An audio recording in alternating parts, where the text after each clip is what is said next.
नमस्कार, जय हिंद। आप सभी का सिलेक्शन आइडिया विद केपी में हार्दिक अभिनंदन है। हम लोग अध्ययन करेंगे हिंदी प्रैक्टिस सेट 12 का। पहला प्रश्न है कि कपूर का तत्सम क्या है। पहला विकल्प है कर्पूर, दूसरा विकल्प है कर्पूर, तीसरा विकल्प है कर्पूरम और चौथा विकल्प है इनमें से कोई नहीं। इसका सही उत्तर है कर्पूर। प्रश्न है कि अक्षर का विलोम शब्द क्या है।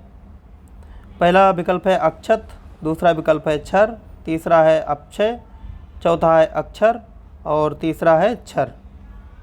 इसका सही उत्तर है दूसरा विकल्प क्षर। अक्षर का जो विलोम शब्द है वह है क्षर। उसके बाद प्रश्न है कि स्वागत में उपसर्ग है। पहला विकल्प है सु, दूसरा विकल्प है आगत, तीसरा विकल्प है सु और चौथा विकल्प है इनमें से कोई नहीं। इसका सही उत्तर है सु। सु यहाँ पर उपसर्ग हो जाएगा और यदि प्रत्यय की बात की जाए तब आगत जो है स्वागत में वह प्रत्यय हो जाएगा। अगला प्रश्न है कि सुनहरा शब्द में प्रत्यय क्या है। पहला विकल्प है सुन, दूसरा है हरा, तीसरा है रा और चौथा विकल्प है सु। इसका सही उत्तर है हरा। सुनहरा में जो प्रत्यय है वह है हरा। उसके बाद अगला प्रश्न है कि तुलसी कृत में कौन सा समास है। तुलसी कृत में समास, पहला विकल्प है द्वंद्व समास, दूसरा विकल्प है द्विगु समास, तीसरा विकल्प है तत्पुरुष समास और चौथा विकल्प है कर्मधारय समास। इसका सही उत्तर है तीसरा तत्पुरुष समास। चूँकि तुलसी कृत का जो विश्लेषण है वह इस प्रकार से होगा, तुलसी द्वारा कृत, और तुलसी द्वारा कृत जो है वह तत्पुरुष समास का उदाहरण है। अगला प्रश्न है कि अंधेर नगरी मुहावरे का अर्थ है। पहला विकल्प है न्याय होना, दूसरा विकल्प है नगरी में अंधेरा होना, तीसरा विकल्प है जहां न्याय ना मिले, चौथा विकल्प है अंधेरे में रहना।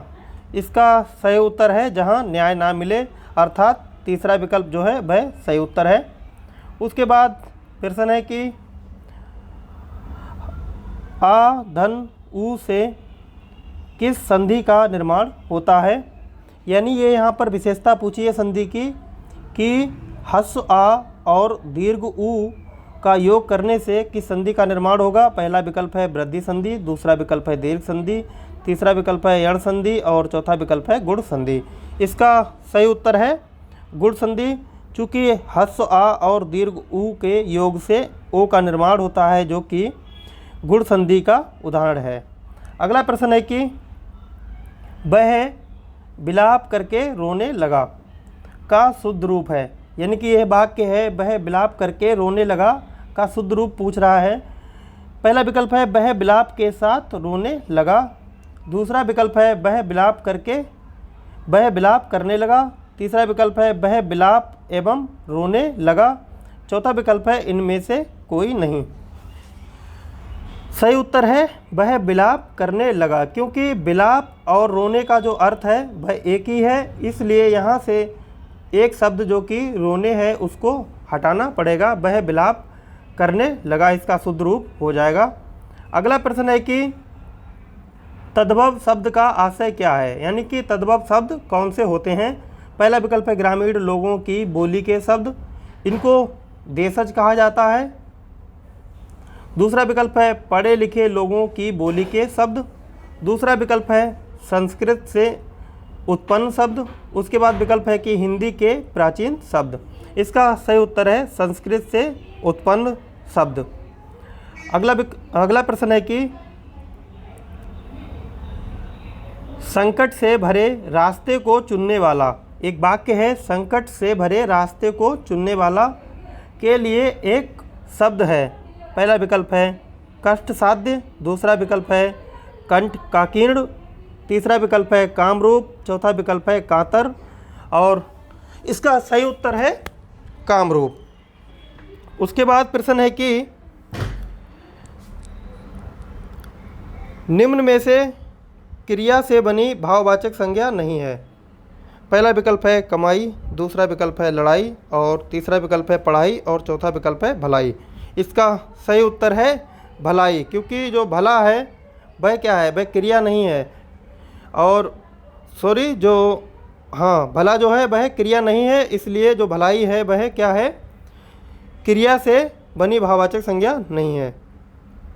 उसके बाद प्रश्न है कि किस शब्द में दो से अधिक उपसर्ग हैं। पहला विकल्प है अव्यवस्था, दूसरा विकल्प है निर्नुनासिकता, तीसरा विकल्प है अपादान और चौथा विकल्प है निसंकोच।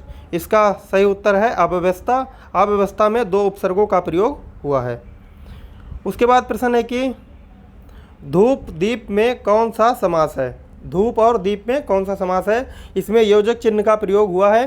पहला विकल्प है तत्पुरुष, दूसरा विकल्प है कर्मधारय, तीसरा विकल्प है द्वंद्व समास और चौथा विकल्प है इनमें से कोई नहीं। इसका सही उत्तर है द्वंद्व समास। धूप और दीप में द्वंद्व समास है।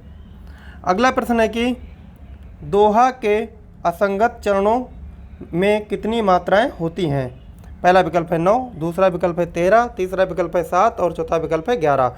चूँकि दोहा के प्रथम और तृतीय चरण में 13 मात्राएं होती हैं व द्वितीय और चतुर्थ चरण में 11 मात्राएं होती हैं, इसलिए दोहा के असंगत चरणों में 13 मात्राएं होती हैं। इसका सही उत्तर है 13। अगला प्रश्न है कि मृगनयनी उपन्यास के रचनाकार हैं। पहला विकल्प है उपेंद्रनाथ अस्क, दूसरा विकल्प है यशपाल, तीसरा विकल्प है जैनेन्द्र और चौथा विकल्प है वृंदावन लाल वर्मा। इसका सही उत्तर है चौथा विकल्प वृंदावन लाल वर्मा। अगला प्रश्न है कि प्रकृति के सुकुमार कवि किसको कहा जाता है। पहला विकल्प है जयशंकर प्रसाद, दूसरा विकल्प है सुमित्रानंदन पंत, तीसरा विकल्प है महादेवी वर्मा और चौथा विकल्प है सूर्यकांत त्रिपाठी निराला। इसका सही उत्तर है सुमित्रानंदन पंत। सुमित्रानंदन पंत को प्रकृति के सुकुमार कवि कहा जाता है। अगला प्रश्न है कि क्षमा का अर्थ माफ़ी होता है और क्षमा का अन्य अर्थ होता है, यानी यह रिक्त स्थानों की पूर्ति करनी है। पहला विकल्प है पृथ्वी, दूसरा विकल्प है बादल, तीसरा विकल्प है जोड़ और चौथा विकल्प है अमृत। इसका सही उत्तर है पृथ्वी। पृथ्वी जो है वह रिक्त स्थान पर भरा जाएगा, यानी कि क्षमा का अर्थ माफ़ी भी होता है और क्षमा का अर्थ पृथ्वी भी होता है। अगला प्रश्न है कि सरस्वती पत्रिका का प्रकाशन वर्ष क्या था, यानी सरस्वती पत्रिका जो है वो किस वर्ष प्रकाशित की गई। पहला विकल्प 1843, दूसरा विकल्प 1900, तीसरा विकल्प 1902, चौथा विकल्प 1903। इसका सही उत्तर है 1900। प्रश्न है कि तनु और तनु शब्द युग्म का सही अर्थ है। पहला विकल्प हल्का तीक्ष्ण, दूसरा विकल्प शरीर प्रिय, तीसरा विकल्प है पतला शरीर देह और चौथा विकल्प है पुत्र पतला। इसका सही उत्तर है तीसरा विकल्प पतला एवं शरीर देह। उसके बाद प्रश्न है कि हर्ष का विलोम शब्द है। पहला विकल्प है विषाद, दूसरा विकल्प है खेद, तीसरा विकल्प है वेदना और चौथा विकल्प है दुख। इसका सही उत्तर है पहला विकल्प विषाद। हर्ष का जो विलोम शब्द है वह है विषाद। वीडियो अच्छा लगा हो तो लाइक कीजिए, शेयर कीजिए, चैनल को सब्सक्राइब कीजिए। जय हिंद।